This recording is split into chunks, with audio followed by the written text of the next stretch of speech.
Hello বন্ধুরা, পুতুলের পরিবার চ্যানেলতে আজকে আবার চলে আসলাম। দেখুন সুন্দর একটা রেসিপি নিয়ে। আমি কয়েক পিস কাটা মাছ নিয়ে নিয়েছি, আর দেখুন পেঁয়াজ কুচি নিয়েছি, আর হলুদ নিয়েছি, লঙ্কার গুঁড়ো নিয়েছি, জিরের গুঁড়ো নিয়েছি, ধনিয়ার গুঁড়ো নিয়েছি, আলু তো কেটে নিয়েছি, টমেটোও কেটে নিয়েছি। দেখুন কড়া বসিয়ে তেল দিয়ে দিলাম। এবার দেখুন মাছটায় বেশ নুন হলুদ মাখিয়ে নিলাম। নুন দিলাম, হলুদ দিলাম, দিয়ে এবার মাখামাখি করে নেবো ভালো করে। একটু লঙ্কার গুঁড়ো দিয়ে দিলাম যাতে টেস্টিটা খুব ভালো লাগবে।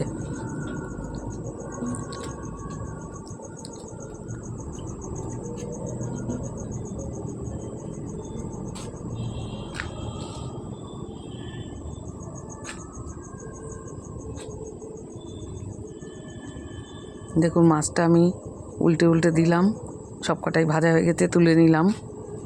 দেখুন কয়েক পিস আলুও দিয়ে দিলাম, দিয়ে এইবার এই তেলের মধ্যেই দিয়ে একটু নাড়াচাড়া করে নিই ভালো করে।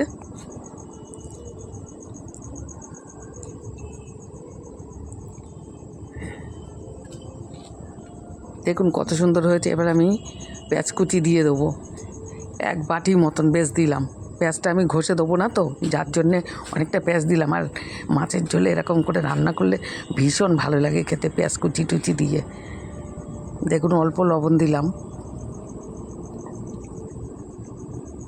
এইবার দেখুন আমি আদা বাটা দিয়ে দিলাম খানিকটা, বেশ পরিমাণ মতন। হ্যাঁ, এবার দেখুন 1 চামচ রসুন আর কাঁচা লঙ্কা পেস্ট করা দিয়ে দিলাম।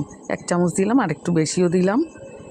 দিয়ে বেশ এটা আবার ভালো করে মাখিয়ে কষিয়ে নেব।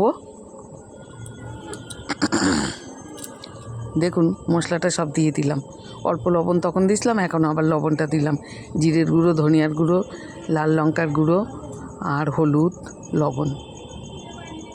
এইবার একটু জলও দিয়ে দিলাম, দিয়ে এবার ভালো করে বেশ মিশিয়ে কষিয়ে নেব।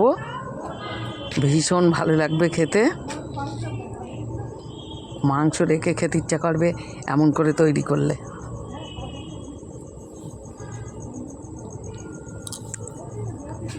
দেখুন টমেটো কুচিটা দিয়ে দিলাম, দারুণ হবে খেতে।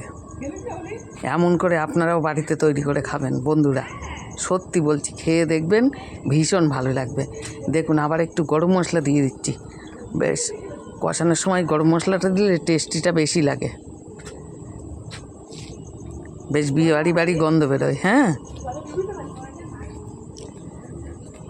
দেখুন এবার পরিমাণ মতন জল দিয়ে দিলাম। হ্যাঁ,